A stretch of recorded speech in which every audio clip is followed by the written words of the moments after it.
Пап, я хочу стать футболистом. С настоящими стейками из мяса индейки Инди Лайт вы всегда остаетесь на лайте. А знаешь, любишь — делай. Главное, ешь давай. Инди Лайт.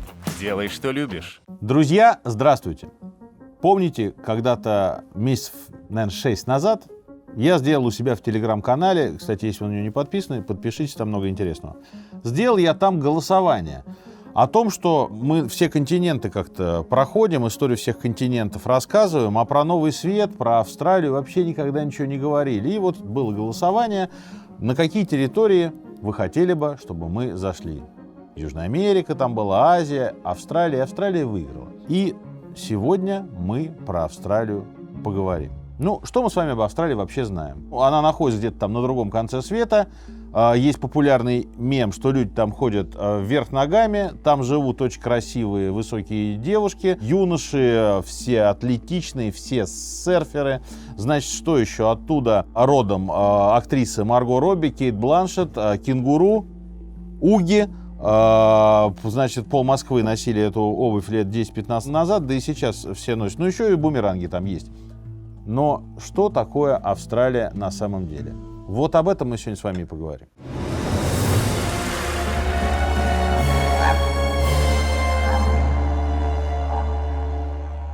Как ссыльные британские преступники смогли организовать сильное и, в общем, процветающее государство? Как получилось, что местные аборигены до сих пор проводят ритуалы времен палеолита, давно уж забытые на всей остальной части нашей суши? И почему в стране до сих пор знают и поют песни репертуара ирландского шансона? Вот это сегодня все очень подробно мы с вами разберем. 1974 год. Штат Новый Южный Уэльс, Австралия. Национальный парк Мунга. Парк, который разбит вокруг древнего высохшего озера с одноименным названием. Вдоль озера на мотоцикле едет мужик 44 лет, геолог, Джим Боулер. Вдруг он замечает, что что-то в песке что-то блестит. Он останавливается, подходит ближе и к своему ужасу и восхищению выкапывает из песка череп. Боулер мчится в Сидней за командой и инструментами. Вернувшись, они приступают к работе, и вскоре археологи извлекают из песка целый скелет. Ученые провели исследования и установили несколько деталей. Скелет принадлежал мужчине лет 50. Мужчина этот жил на Земле более 42 тысяч лет назад. Скелет получил имя, в прессе его прозвали мистер Мунга, и на сегодняшний день это старейший из живших в Австралии людей. Из этой находки следовал, казалось бы, простой вывод. Люди жили в Австралии уже десятки тысяч лет назад. Ну, все понятно, да? Но тут же возникал вопрос, а как люди там оказались-то? Австралия — это материк, окруженный океаном на многие километры вокруг. Ну, честно говоря, ученые до сих пор так и не договорились, каким образом там оказался человек. Самая популярная теория такова. До последнего ледникового периода уровень океана был значительно ниже. Поэтому Тасмания, Новая Гвинея, Австралия, они все были соединены сухопутным перешейком. Вместе все это составляло гигантский протоматерик Сахул. И можно предположить, что предки современных австралийских аборигенов пришли пешком из Юго-Восточной Азии. И вот они попали на огромную территорию, в настоящий зеленый рай. До ледникового периода в Австралии обитала настоящая мегафауна. Ну, например, огромные животные дипротодоны. Представьте себе нечто среднее между вомбатом и бегемотом. Бегемотовидный вомбат или вомбатовидный бегемот. Вот это были они. А еще гигантские черепахи, нелетающие птицы гиниорнисы и много других удивительных зверей. Как правило, довольно вкусно. Но вот начинается ледниковый период, и от рая не остается никакого следа. Вымирает большая часть мегафауны и больше половины живущих тут людей. Сам материк меняется. Одна половина его территории превратилась в пустыню, другая в засушливую степь, которую здесь называют буш.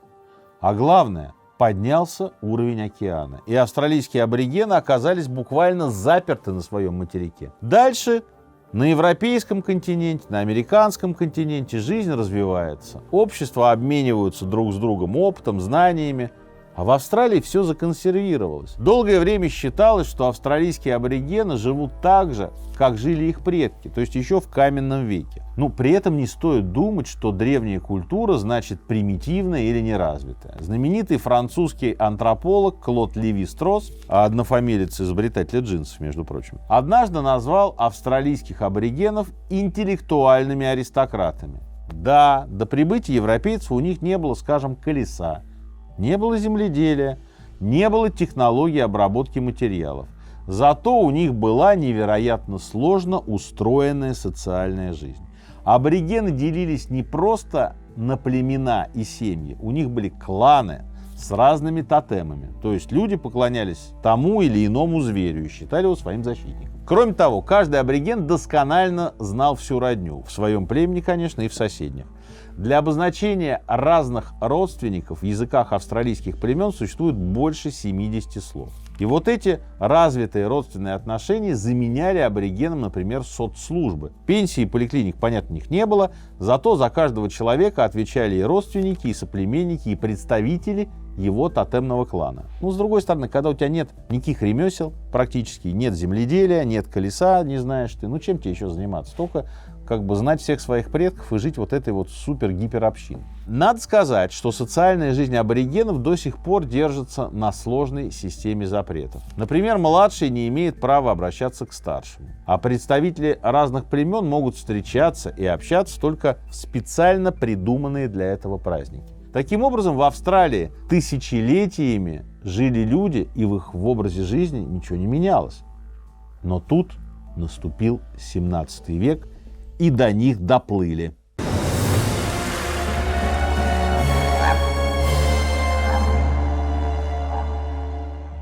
Но надо сказать, что еще до эпохи великих географических открытий люди считали, что где-то там на юге должна быть или существует неоткрытая земля. Такие идеи высказывали античные мыслители. Ну, должно же было что-то уравновешивать вот эту вот тяжесть Евразии.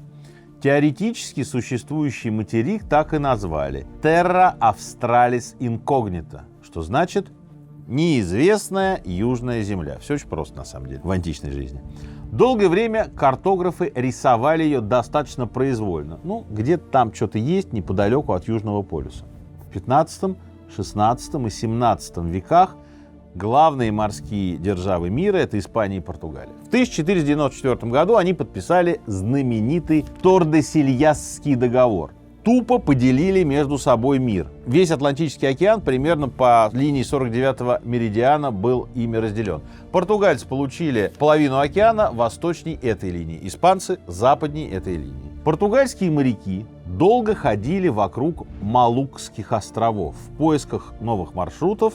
Что они там искали? Во многих выпусках мы об этом говорили. Пряности и золото. И однажды португальские моряки увидели загадочный новый берег. Назвали они его Большая Ява. Нанесли территорию на свои карты и засекретили, чтобы испанцы туда не приплывали, чтобы вообще туда никто не приплывал. И секрет этот хранился настолько хорошо, что мир узнал о португальцах в Австралии, задумайтесь, только в 1916 году, когда у берегов континента нашли бронзовые португальские пушки. Надо сказать, португальцы же это не просто так все засекретили. Испанцы тоже искали загадочную южную землю. Впрочем, не слишком успешно. Большую часть казны съедали постоянные войны, и финансы на новые экспедиции выделялись с трудом. На дворе 1605 год. Из Испании вышел корабль Луиса Ваеса де Торреса. Испанец вышел искать Австралию, но нашел Новую Гвинею. Куда успешнее оказались голландцы, еще одни противники испанцев и португальцев на море. Как и других крупных игроков того времени, их интересовали деньги, а конкретно специи, которые лучше денег. В первую очередь это корица, гвоздика и имбирь. Достать их можно было на острове Ява. Продавались они дороже золота. Ну, считается, да, что в течение 17 века, мы с вами разбирали это в выпуске про голландскую Ост-Индскую компанию, посмотрите этот выпуск. Считается, что голландцы как минимум 6 раз добирались до берегов Австралии. И каждый раз случайно. Они просто искали новый короткий маршрут в Ост-Индию. Как это происходило? Ну, вот наглядный пример. Известный маршрут из Голландии на острова Специй занимал аж 12 месяцев, целый год. Пока в 1610 году голландский капитан Хендрик Браувер не нашел новый путь, вдвое короче. Он вышел с мыса Доброй Надежды и пошел напрямую через неведомый океан, и всего через полгода оказался на Яве. Здесь небольшое отступление. Я оказался тут на берегу океана ночью и подумал: Господи, какие же были отважные люди. Сейчас страшно на это смотреть, как он начинает завывать и волны поднимаются. А тогда ты шел без приборов, без навигаторов, вообще с допотопными картами, с этими астролябиями. Шел черт те знает куда. То есть моряки того времени, конечно, настоящие безумцы, настоящие герои. Мы обязательно сделаем выпуск про великие географические открытия. Ну, в общем, да, вернемся к Яве-то. Маршрут торжественно назвали в честь капитана, по-другому назвали его «Дорога специй».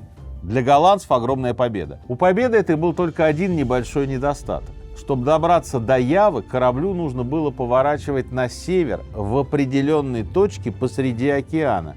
Никакого внешнего ориентира нет. Долготу европейцы определяли с трудом. Поэтому голландцы постоянно промахивались мимо нужной точки и совершенно случайно оказывались у берегов Австралии.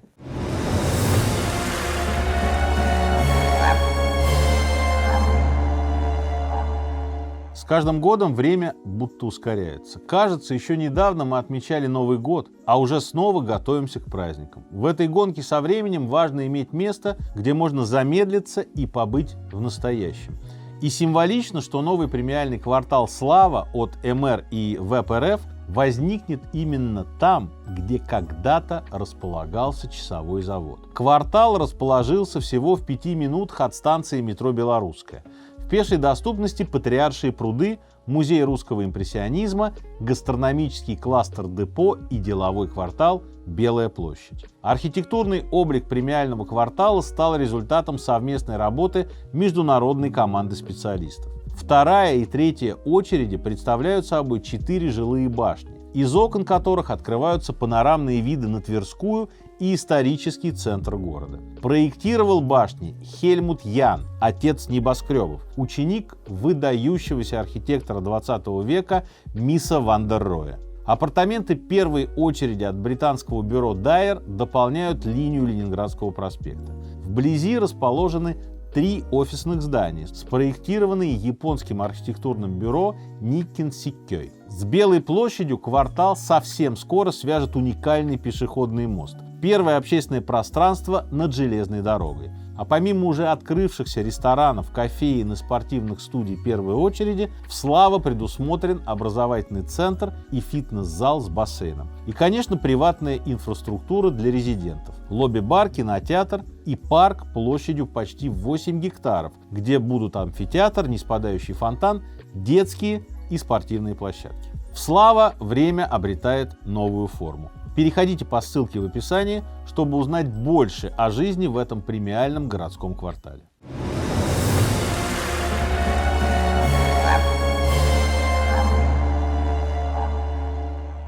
Первым таким счастливчиком оказался капитан Дирк Харток на судне «Эндрахт», что значит «единство». В 1616 году, через 6 лет после Браувера, он попытался повторить его маршрут, но пропустил поворот, и буквально я въезжаю в стройку, то есть в Австралию.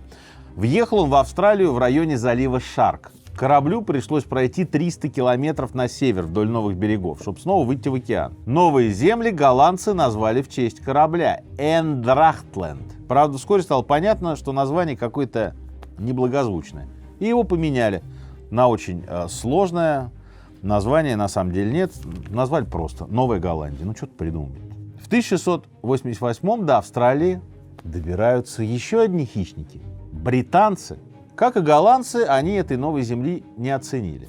Все они попадали на западный берег, посмотрите на карту, который представляет собой что? Бесконечный песок, раскиданные камни и какие-то редкие низкие кустарники.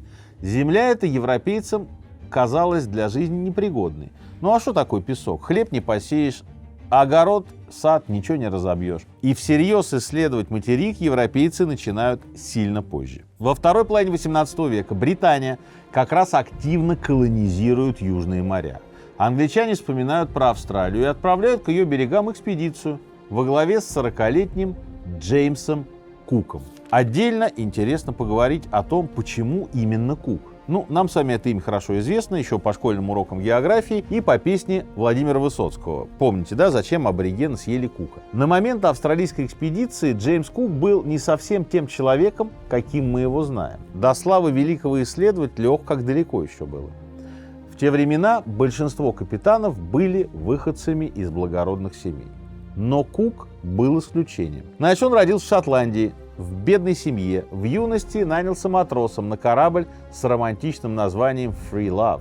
Free Love это перевозило не красивых, блестящих женщин, а перевозил уголь. Во время Семилетней войны служил он матросом, но уже на военном корабле. Пока шла война, Кук успел пересечь Атлантический океан, изучал он астрономию, математику и картографию. Командование еще тогда приметило мужика за живой ум, твердый характер и сообразительность. Поэтому, когда пришло время отправить в Австралию экспедицию, оказалось, что кто? Вот Кук-то хороший же, подходящий вариант. Во-первых, опытный моряк. Во-вторых, в общем, безродный парень-то. Если пропадет, не жалко будет.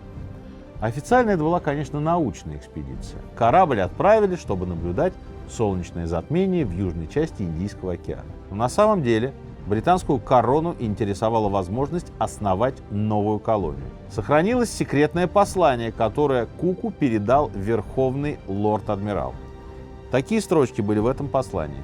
Вы должны именем короля Великобритании вступать во владение землями в этой стране, устанавливая необходимые знаки и надписи. То есть фактически у тебя лицензия на завоевание новой земли. И вот в 1768-м Кук выходит в направлении Австралии. Выходит он из британского города Плимут на корабле Endeavour. Значит, что это за корабль? 98 членов экипажа и запас провизии на 1,5 года пути. Представляете, да? Люди выходят, на 1,5 года они берут себе провизии. И непонятно, дойдут они, не дойдут. 19 апреля 1770 года в 6 утра матрос по имени Захария Хикс заорал: «Земля!». Все выспали на палубу. Корабль подошел к точке, которая с тех пор носит имя этого моряка. Point Hicks, так она и называется. Британцы обходят материк с севера и первыми видят восточное побережье Австралии. В отличие от запада, оно зеленое, с мягким климатом и вполне пригодное для жизни. Корабль бросает якорь в удобной бухте, и команда сходит на берег. Двое ученых приходят буквально в восторг от обилия растений, которых они никогда в Европе не видели. Кук в шутку называет залив бухтой ботаники, и он до сих пор это имя и носит. Постепенно экспедиция начинает продвигаться на север, пока судно не напарывается на риф. Понятно, что ходить с пробоиной по неизведанным водам опасно. Кук принимает решение уйти на починку на расположенный неподалеку остров Батавия.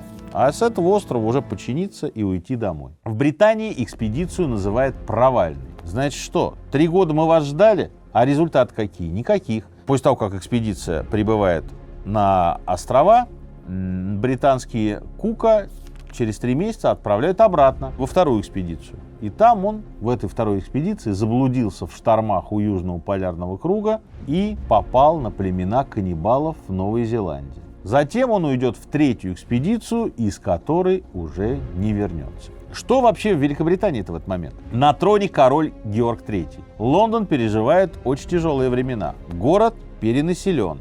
Огромное количество бездомных. Дешевый алкоголь. Людей пачками отправляют в тюрьму, за все подряд. Мелкое хулиганство, пьянка, драка, бытовуха, поножовщина. Тюрьмы быстро оказываются переполнены. И перед короной встает вопрос: а что со всеми этими уголовниками делать-то? Какое-то время была очень популярная идея: давайте мы, всех этих заключенных, арестантов отправим в Америку. Но вы же понимаете, да, мы с вами это проходили уже. В 1776 году Соединенные Штаты восстали, добились независимости и сказали: вы этот сброд оставьте у себя, нам это никто не нужен. И тут возникает баронет Джозеф Бэнкс, который служил ботаником в команде Кука. И он говорит: слушайте, а вот Австралию мы открыли. Это ж очень далеко. А давайте всех все это шпанут туда и сольем. Несколько лет идею обсуждают в парламенте, и в 1787 году король дает добро на колонизацию материка силами уголовников. том же году в Австралию уходят 11 кораблей, на борту которых находились 1500 переселенцев. 26 января 1788 колонисты основали на австралийском берегу колонию под названием Новый Южный Уэльс. Над поселением поднялся Юнион Джек, флаг Британии, матросы дали торжественный залп из ружей, и понеслось.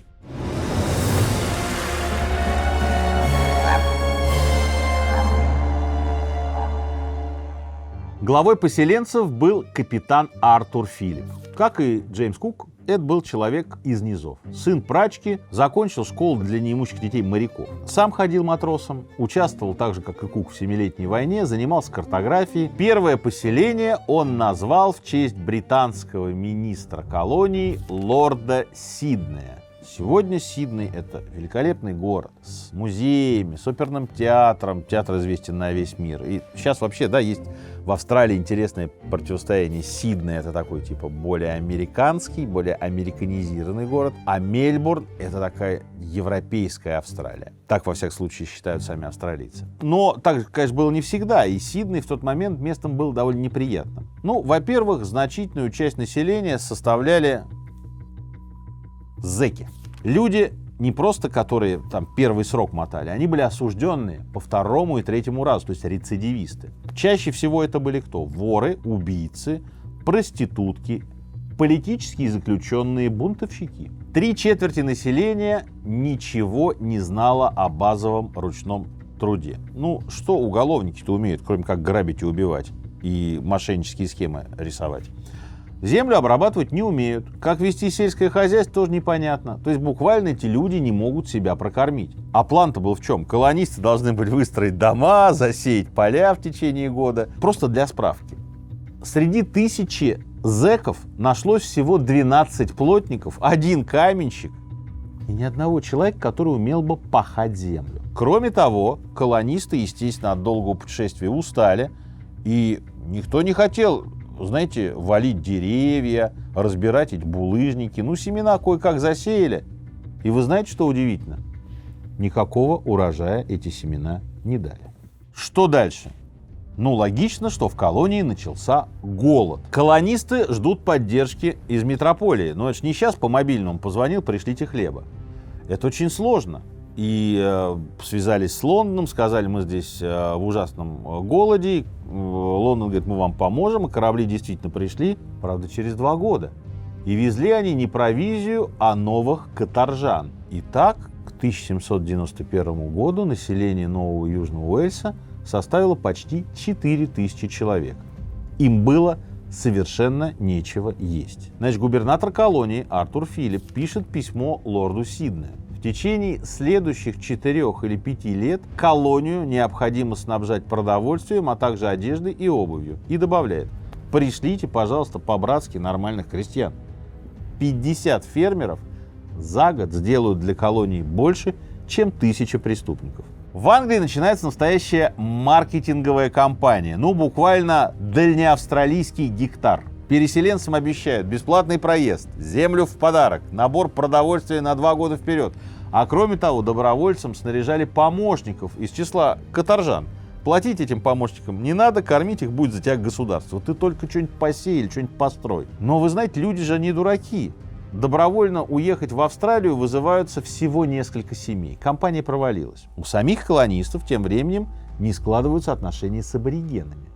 Переселенцы считают этих аборигенов дикими, практически первобытными людьми. Ну, какими они, в общем, и были. Значит, один из офицеров, который служит в Австралии, пишет: похоже, у этих бедных созданий нет постоянного места обитания. Иногда они спят в каменной пещере, а в другие дни останавливаются в жалком вигваме, сооруженном из древесной коры. Что такое цивилизация? Что такое обмен знаниями, ремеслами? Колонисты привезли на материк не только пшеницу и овес, не только умение строить каменные дома. Они завезли тиф, оспу и сифилис. То есть болезни, от которых у туземцев не могло быть иммунитета. В первые 10 лет после прибытия европейцев 1000 аборигенов умерли от болезней. А остальные аборигены стали от этих чертей европейских держаться подальше. Другая интересная деталь касается денег. В В первые годы жизни колонии здесь не хватало не только еды, но и денег. Официальная валюта – британский фунт стерлингов. Ну где его найдешь-то в Австралии? Поэтому чаще всего в качестве оплаты колонисты использовали то, что издревле на Руси использовали и до сих пор используют в деревнях. У нас водочку, а они использовали ром.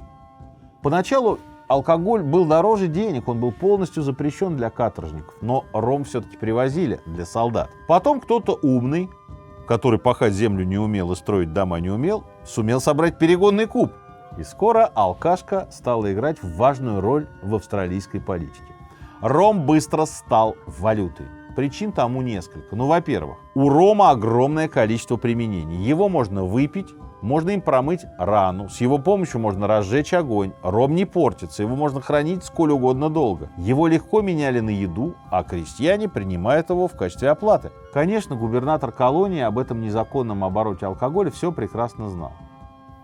Но у него и без этого проблем голод, засуха, конфликты с аборигенами, поэтому на ром просто он закрывал глаза. А 6 лет спустя он вовсе вернулся обратно в Лондон лечить болезни, которые у него разыгрались на нервной почве. Его место занимает полковой капитан Фрэнсис Гроуз. Первым делом он легализует оборот рома, а монопольное право на ром отдает офицерам своего полка. Старая добрая коррупция, куда ж без нее? Кроме этого, он бесплатно раздает подчиненным окрестную землю, а ссыльных преступников представляет к ним в качестве бесплатной рабочей силы. Ну, чем не крепостное право? Так, в 1792 году в Австралии появляется первая элита общества – ромовый корпус.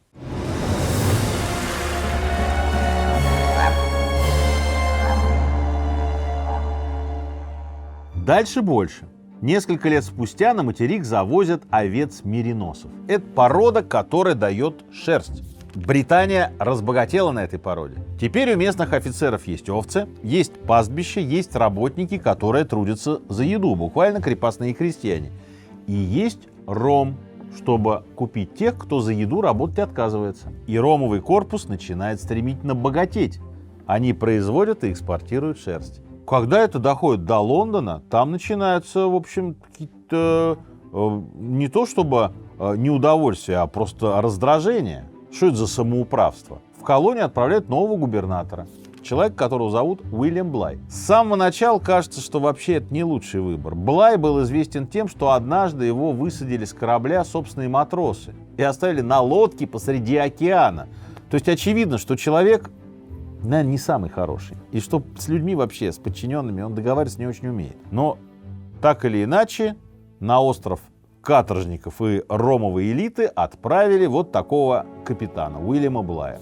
Он прибывает в Новый Южный Уэльс. Значит, он выпускает первый указ. Заставляет офицеров ромового корпуса пустить овец в свободную продажу, чтобы фермеры наконец могли развивать хозяйство. Ну, фермеры, конечно, рады, а офицеры, конечно, нет. У них отняли монополию. Затем Блай наносит еще один удар. Он полностью запрещает ром в колонии. Ну, всем, конечно, на этот указ плевать. Тогда губернатор сажает в тюрьму неформального лидера ромового корпуса, офицера Джона МакАртура. И в 1808 году в Новом Южном Уэльсе вспыхивает бунт. 26 января 400 солдат и офицеров ромового корпуса окружают дом губернатора. Единственный человек, который был готов защитить Уильяма Блая, им оказалась собственная дочь. Она попыталась зонтиком, значит, этих офицеров разогнать. Ну, зонтик, конечно, не помог. Губернатора вытащили из кабинета, где он прятался под столом, погрузили на корабль и сказали: давай-ка, чувак, плыви в Лондон. Так закончился первый и единственный государственный переворот в истории Австралии. То есть можно победить в экономической реформе, можно победить в какой-то войне, но если дело касается алкоголя, победить практически невозможно.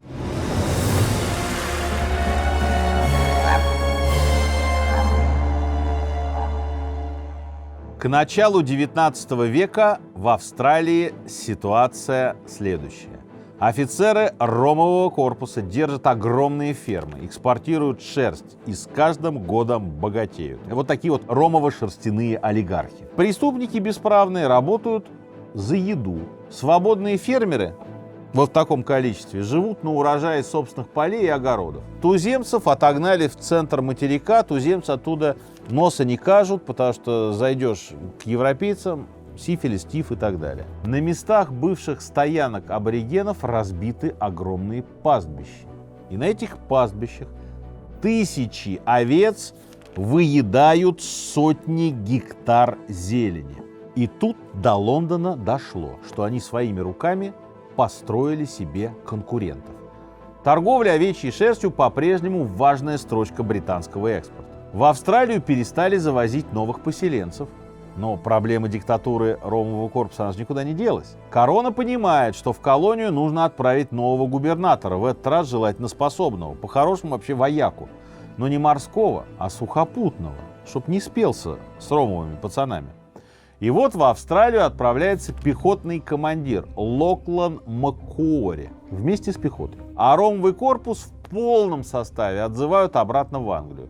Ну, подчиняются не все, кто-то уже в колонии построил себе такое хозяйство, жизнь наладил прекрасную, но, тем не менее, ситуация наконец меняется. Новый губернатор пробыл в должности 12 лет. За это время он утвердил градостроительный план Сиднея, который до этого развивался, ну, как построили, так и развивался, как Бог на душу положит. Он построил первую на материке больницу, разбил общественный парк, даже основал первую школу для детей аборигенов. Кроме того, Маккуори запрещает распитие алкоголя в публичных местах и всячески продвигает разного рода курсы для бывших преступников, ну, чтобы они могли получить хоть какую-нибудь специальность. Идея губернатора проста. Трудись, и из зэка станешь уважаемым человеком. Эта идея многих чиновников раздражает, потому что, ну а зачем образовывать этих каторжан? Это же бесплатные рабочие руки. Но против пехотного командира идти сложно. Наконец, именно Локлан вводит общепринятое название государства – Австралия. И требует от голландцев перестать называть эту землю Новой Голландией. А от британцев требует, хватит называть ее Новым Южным Уэльсом. Его, конечно, поначалу никто не слушает, но в целом неудивительно, что австралийцы называют его отцом нации. Австралия остается британской колонией. Это, откровенно говоря, было ужасно неудобно. Все важные решения губернатор должен был согласовывать с Министерством управления колонией. Проблем две. Ну, во-первых, время. Письмо в одну сторону идет 4 месяца. Потом вот там что-то кто-то рассматривает в Лондоне. Потом еще 4 месяца оно идет обратно. Ну вот представьте, да, ты придумал идею. Хорошо бы разбить общественный парк. Что там Лондон-то думает? Ну где-то через год тебе ответит. Строй. А может ответить нет. И вот ты год сидишь ждешь. Во-вторых, Великобритания очень далеко от Австралии. Не только географически, но и ментально. Чиновники в Лондоне очень слабо представляют себе страну, которой должны управлять. Откровенно говоря, мало кто из них мог вообще показать, а где там в Австралии находится. Та же проблема была у британцев ведь и в Америке. Тоже они не понимали, как ее управлять. Маккуори выходит в отставку, и британские власти вводят в Австралии новый орган – Совет. А в середине 19 века от Нового Южного Уэльса отделяется еще несколько новых колоний. Появляется Южная Австралия, Виктория и Квинсленд. В мае 1851 года колонию поднимает на уши новость. Британский старатель Эдвард Харгрейвс нашел в местечке Офир в районе современного города Ориндж золото. Естественно, сбегается вся колония. В июле золото находят в Виктории, сразу в 4 местах. В каждом случае это были невероятно богатые месторождения. Первые старатели намывали до 4 килограмм золота в день. Ну, вообще золото находили на материке и раньше. В 20-х годах 19 века фермеры находили небольшие самородки на берегах реки Фиш и на пастбищах у Голубых гор. В 40-х годах месторождение нашел священник и геолог-любитель Уильям Кларк. Священник был человеком честным и доложил о находке губернатору. Зашел в кабинет, положил на стол золотой самородок. Губернатор посмотрел на него и говорит: убери это немедленно, пока нам всем тут не перерезали глотки. И губернатор, понятно почему так сказал, размахивать золотом в поселении, полном уголовников, ну это, конечно, самый короткий путь к бунту. Но Кларк был не единственным. Золото находили и тут, и там. Примерно в то же время золотая лихорадка захватывала Соединенные Штаты, и об этом писали газеты. В итоге 22 мая 1851 года австралийское правительство официально объявляет об открытии золотого прииска. Уже летом в Сиднее только и обсуждали, кто сколько нашел золота и кто сколько его намыл. Вокруг золотого прииска моментально возникает новая индустрия. Лавочники торгуют всевозможными товарами для золотоискателей. Перчатки, ботинки, одеяла, медикаменты. Все, что нужно, чтобы уйти за богатством. Газеты пестрят рекламой всевозможных товаров, которые необходимы вам в пути на прииск. На самом прииске вырос палаточный город с собственными лавками, собственной почтой и, конечно, собственными барами. Торговля алкоголем на прииске была запрещена. Но кого это волнует? Поначалу бары пытались штрафовать, но чиновники быстро поняли, что чем штрафовать и гоняться за ними, надо продавать им лицензии. Документ лицензии стоил дорого, обходился примерно в 100 фунтов стерлингов в год. Это тебе кажется дорого, когда ты сидишь в кабинете, а когда ты держишь бар на прииске, где 200 мужиков, ты эти деньги отбиваешь за неделю.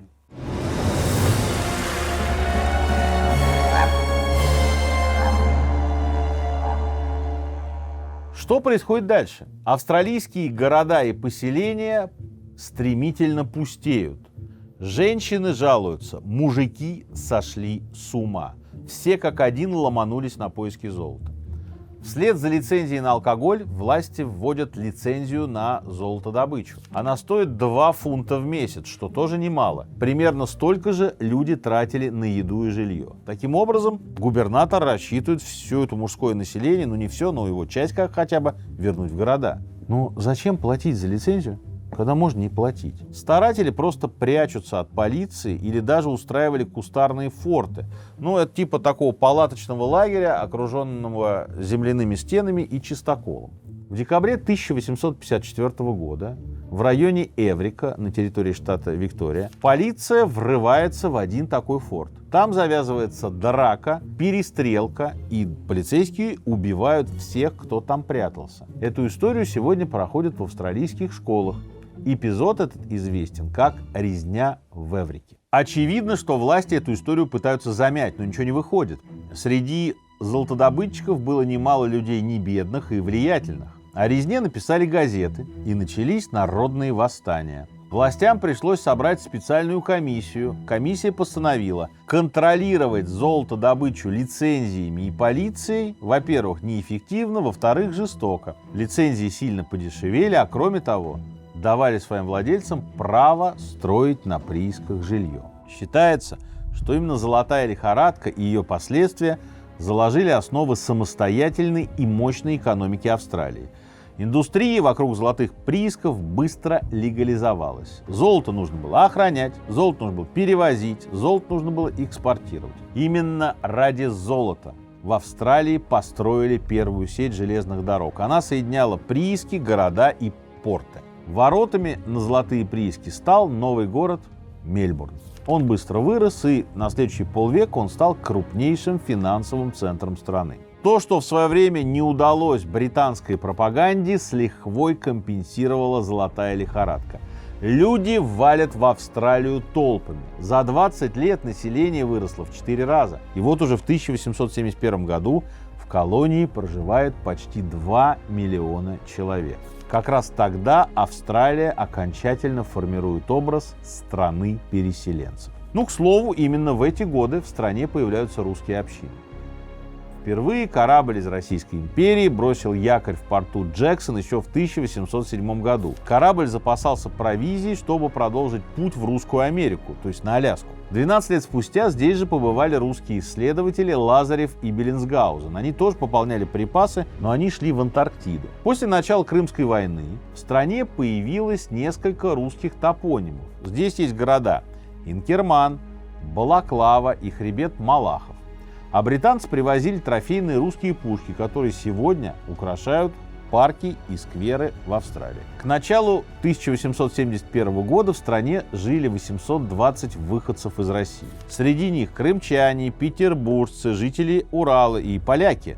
Польша тогда же была частью Российской империи, и местные, понятно, записывали поляков в русских. Как раз в то время здесь жил и работал, ну, пожалуй, самый известный русский в Австралии. Биолог и путешественник наш знаменитый Николай Николаевич Миклух-Маклай. Когда-то он был питерским студентом, который ненавидел зиму и холод. Больше всего он мечтал изучать биологию в тропиках. Ему было 35 лет. Он выбил у Российского географического общества грант на экспедицию в Новую Гвинею.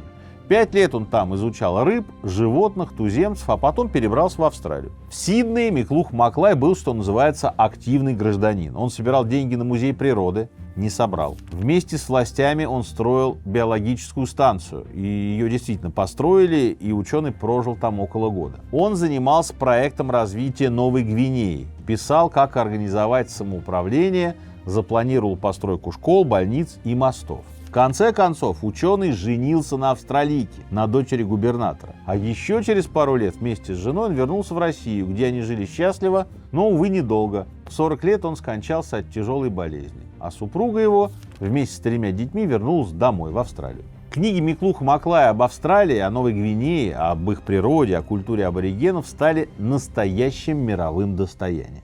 К концу XIX века Австралия – это развитая и уважаемая страна, в которой почти ничего не напоминает о ее тяжелом каторжном прошлом. Вот, например, вырезка из одной из газет за сентябрь 1879 года. Цитата. «Иностранец, приехав в Сидней из метрополии, увидит тротуары, по которым спешат множество людей.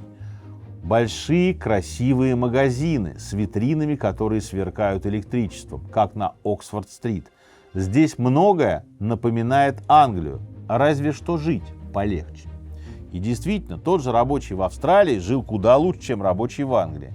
Значит, в Англии его ждал 14-часовой рабочий день и очень низкая оплата труда. Жизнь в рабочих кварталах тоже нельзя было назвать безопасной.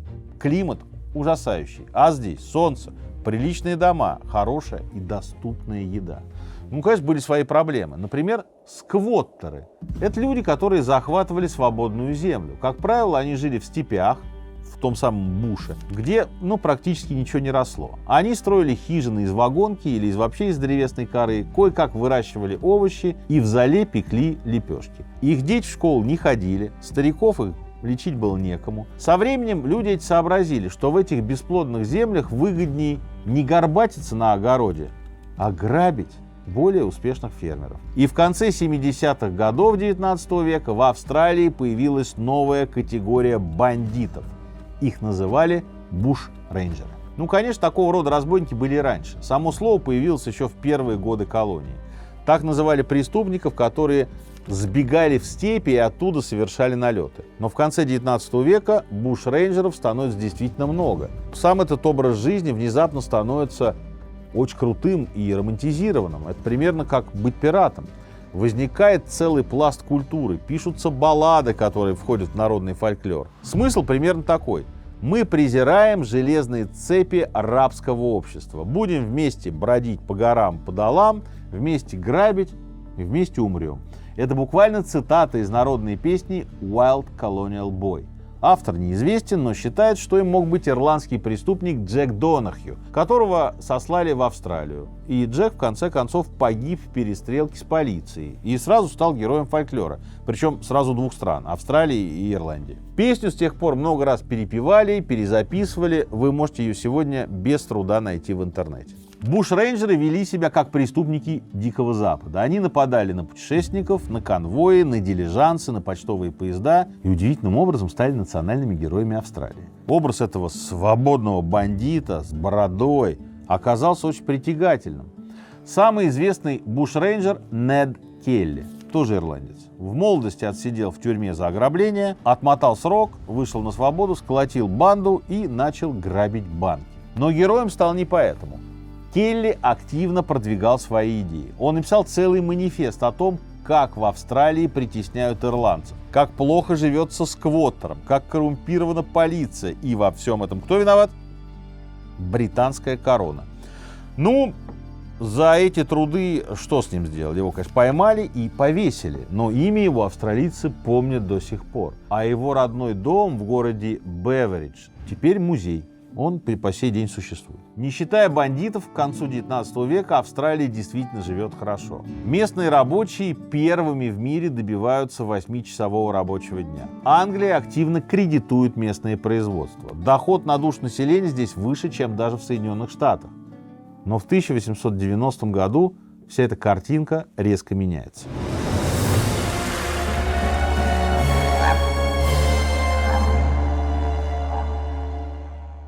Сначала из-за перепроизводства обрушиваются цены на овечью шерсть, основа австралийской экономики. Фермеры и владельцы мануфактур не могут платить ипотечные и иные кредиты. Останавливаются банки. Люди в панике. Паника объяснимая. Десятки, если не сотни тысяч человек теряют деньги и работу. Только что ты был обеспеченным гражданином, теперь у тебя гроши. По всей стране забастовки. Австралия погружается в жесточайшую экономическую депрессию. Ну, нужно же виноватых найти, правильно? А кто виноват? Цветные иммигранты. В конце века в Австралии было популярно мнение, что малонаселенную, но богатую страну мечтают захватить азиаты. В первую очередь китайцы, которые очень активно туда переезжают. Китайцы работают на золотодобыче, в других сферах, а денег они берут меньше, чем местные. И, конечно, многие от этого злятся. Китайцам запрещают работать сразу в нескольких секторах экономики. Другая проблема заключалась в следующем. По факту страна достигла хорошего уровня развития, но юридически она все еще оставалась кучей колоний под властью британской короны. Но ужасный экономический кризис и угроза со стороны азиатов, скорее всего, конечно, мнимая, внезапно сплотили народ. Премьер-министр Нового Южного Уэльса Генри Пакс делает заявление. Мы должны объединиться как один великий австралийский народ. Вот такой вот тимбилдинг начался. Нельзя сказать, что его охотно поддержали другие колонии. Виктории не нравилась политика свободной торговли, принятая у соседа. Квинсленд был маленьким штатом и просто боялся потерять независимость. Но вот после ряда встреч в 1890 году представители штатов все-таки решают объединиться в федерацию. После составления проекта и ряда референдумов документ отправляют в Британию. И вот 9 июля 1900 года в замке Виндзор королева Виктория подписывает акт о Конституции Содружества Австралии. Сам документ, а также перо королевы, чернильница и даже стол, на котором его подписали, вскоре был отправлен в Сидней. И по сей день это все выставлено в Государственном музее. Австралия становится федерацией собственной конституцией с 1 января 1901 года. По этому поводу в Сиднее грандиозные торжества. В парке столетия министры новой страны приняли присягу в присутствии полумиллиона человек. Торжества продолжались неделю. Шли церковные службы, на улицах зажигали фейерверки. Австралийцы ели, пили и гуляли. Все вроде бы счастливы. Первым делом новое правительство принимает закон об ограничении иммиграции. Австралийцы хотели видеть континент белым и британским, хотя открыто об этом, конечно, никто не говорил. Чтобы попасть в страну, необходимо было сдать тест на знание языка. Правила теста были довольно размытыми, и, по сути, чиновники могли развернуть вообще кого угодно. Австралийцы были полны патриотизма. Уже в первые дни Первой мировой они выставляют под британские знамена 20 тысяч человек. И дальше это число только росло. На полях Первой мировой сражались больше 300 тысяч австралийцев, причем половина из них погибла. Есть мнение, что британцы использовали их как щит в самых сложных сражениях. Ну, впрочем, шотландцы также говорят о британцах, и действительно, если там сделаем шаг в сторону, во многих войнах, начиная с Крымской и заканчивая капитуляцией Гонконга во время Второй мировой войны, последними сдавали свою позицию шотландские, британские и австралийские соединения. Первая мировая закончилась. Австралия после войны получает репарации и получает острова, которые успела колонизировать Германия. После войны возникает Лига наций, которая позже станет Организацией Объединенных Наций. На заседании Лиги выступают японцы и просят включить в устав пункт о равенстве рас. В ответ выступает премьер-министр Австралии, который говорит буквально следующее. Доктрина равенства людей никогда не предполагала равенство англичанина и азиата. Это вот было не в 16 веке, да? Буквально там 100 лет назад. Нам сегодня это, конечно, с вами удивительно. А тогда все согласились. В Австралии действительно крепли националистические настроения, причем не только во внешней политике, но и внутри страны. По мере того, как росли города, все более модной становилась идея о помощи аборигенам. Звучало мнение, что коренные австралийцы — это вымирающая раса, их нужно спасать. Спасали тоже своеобразно. Аборигены, понятно, люди отсталые. Ну что, давайте-то заселим их в резервации, будем за ними там следить, будем туда приезжать, смотреть на них, а то вдруг они вымрут все. В резервациях работали священники, которые смотрели на аборигенов как на животных. Дикие, бесполезные, но приручаемые. Коренным жителям ежедневно выдавали пайки, одеяла, им прививали христианские ценности и пытались научить простейшей работе. В какой-то момент появилось мнение, что взрослых аборигенов уже не исправить, но вот детей можно спасти. И в 1915 году появился закон, который разрешал забирать у коренных австралийцев детей, вывозить их в города и отдавать их в школы. Эти действия по разлучению семей назвали политикой ассимиляции и вообще считали это очень делом прогрессивным. Ну, коренные жители пытались сопротивляться, как же вы нас детей-то забираете? В 1933 в Мельбурне возникает Лига австралийских аборигенов. Они пишут письмо британскому королю Георгу V. Письмо, правда, теряется по дороге. Еще они первыми заступаются за евреев. После немецких погромов 1938 года, после печально известной «Хрустальной ночи», аборигены проходят маршем протеста к немецкому посольству в Мельбурне. В том же 1938 Австралия отвечает День 150-летия колонизации. Сидней гуляет на пышном празднике, который называется День радости. Гремит торжественный парад, проходит регата и даже турнир по боулингу на траве. Жители наблюдают за реконструкцией прибытия первого флота. Но аборигенов на праздник никто не зовет. Аборигены обижаются и проводят в ответ день траура. Говорят о том, как пережили 150 лет страданий, болезней и упадка из-за белых захватчиков. Проходят по центру Мельбурна молча в черных одеждах. Потом организуют митинг, в котором вспоминают все: болезни, войны и резервации. Удивительно, да? Вроде люди неграмотные были, ничего о прогрессе не знали, но как-то смотрите, как они быстро научились борьбе за свои права, что, в общем, характеризует аборигенов как людей сообразительных. И вот уже на следующий день 20 членов Лиги аборигенов встречаются с австралийским премьер-министром. Так начинается долгая история борьбы за свои права.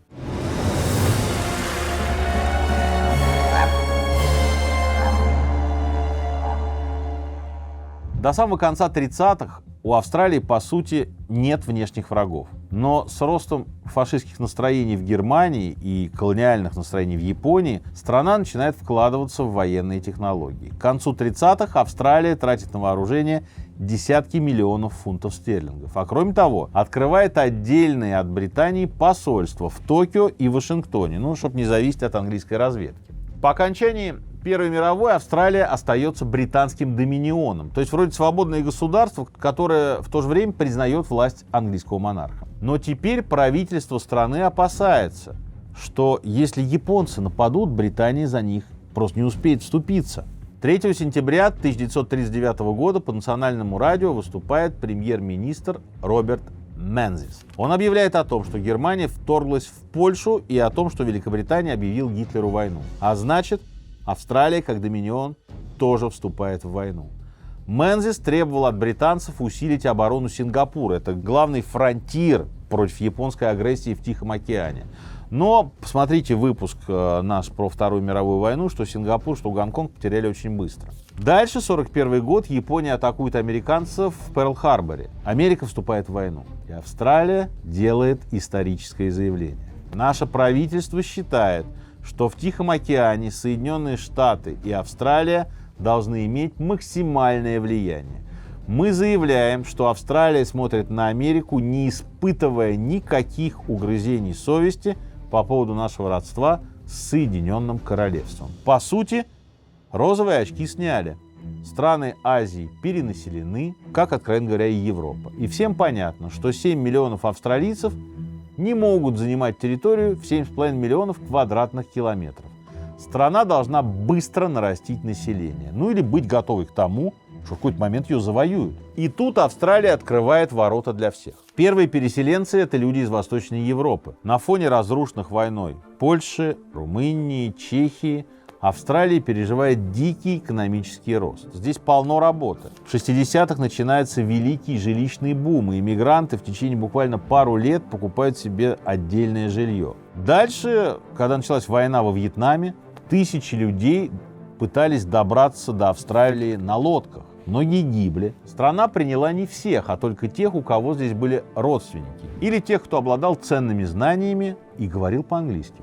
Правительство продолжало поддерживать идею белой Австралии, но оставалась эта идея недолго. В 1982 году Коммунистическая партия Вьетнама разрешила покинуть страну всем желающим. В Австралию ломанулся такой поток иммигрантов, который невозможно было сдерживать. И это был конец политики белой Австралии. Страна стала тем самым раем для иммигрантов, которым ее считают, в общем, и сегодня.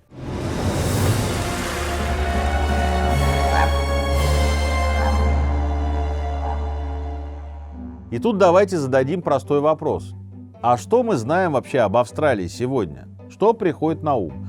Ну, начали мы с угов, да, эти сапожки из овечьей шерсти. В 10-е они были на пике популярности, и в Москве их можно было встретить, ну, практически везде. Их носили, их подделывали, над ними смеялись, но обувь из Австралии знали, конечно, все. Как она появилась? Начнем с того, что версий появления угов несколько, и трудно точно сказать, кто именно их придумал и когда. Как и за каждым успешным товаром, за угами стоит серьезный маркетинг, ну и несколько убедительных легенд.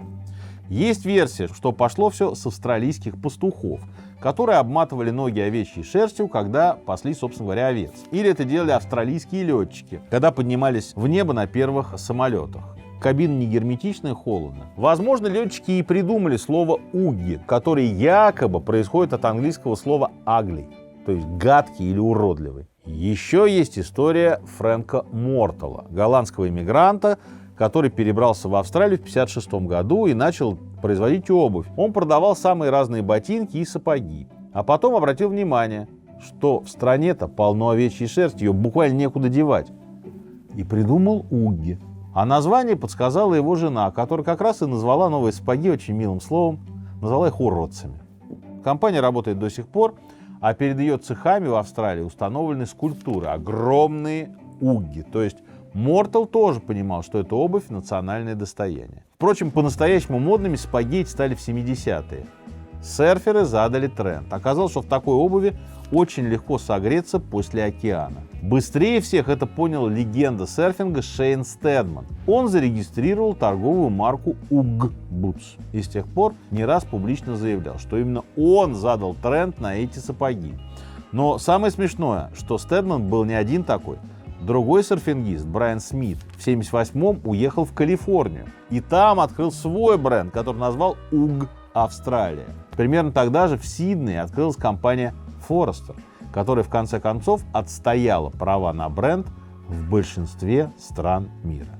Ирония в том, что они шьют свою обувь, типичную классическую австралийскую обувь, национальное наследие Австралии, шьют ее в Китае или во Вьетнаме. Ну, Австралия — это, конечно, не только уги. Есть еще вино, это важная строчка национального экспорта. Ежегодно страна производит больше миллиарда литров вина. 800 миллионов идут на экспорт. Австралийцы сами любят выпить, страна входит до сих пор в десятку крупнейших потребителей вина в мире. Долгое время Австралия была важным поставщиком вина для Великобритании. Какое-то время в английских супермаркетах было больше вина из Австралии, чем из соседней Франции. Даже при такой логистике оно было дешевле. Впрочем, до самой середины 20 века в Австралии производили в основном крепленные вина. Это такая местная вариация портвейна и хереса. А вот широкое производство белого и красного вина началось где-то в последней трети прошлого века. Я в 19 лет был в винном бизнесе и, в частности, возил вина из Австралии. Такая легендарная марка есть Penfolds. Это настоящие короли австралийского виноделия. У них есть одно из самых известных вин. Оно называется Гранж, стоит запредельно. Я думаю, сейчас оно стоит $1200 за бутылку. Это такой вот, его по-разному называют, австралийский Петриус, там австралийский Мутон Ротшильд. В общем, это топ. Но и у них есть базовые вина довольно доступные и очень хорошие.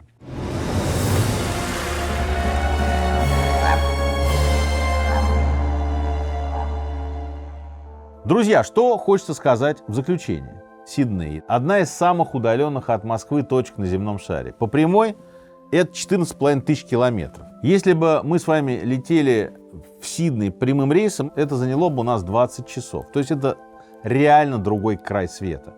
Кто-то считает, что это настоящий рай. Кто-то с этим категорически не согласен. В любом случае, Австралия для многих мечта. Такая телекартинка. Горячий песок, бесконечный голубой океан, красивые люди. Все они бегают вдоль линии океана с доской для серфинга в руках. И еще очень много всяких тварей, которые стремятся тебя сожрать. Гремучие змеи, огромные пауки, скаты, которые, значит, в океане тебя жалят, акулы, которые нападают на плавающих. Все это, конечно же, есть. Но мы понимаем, что время меняется, Австралия тоже меняется. Я в Австралии, честно сказать, никогда не был и мечтаю когда-нибудь, наверное, туда попасть. Ну вот вкратце это была такая вот короткая, компактная история Австралии. И вот этим выпуском мы зашли на новую для нашего блога территорию. Мы отправились в новый свет. Друзья, спасибо за то, что смотрите уроки истории, спасибо за то, что подписываетесь на канал, и до новых встреч.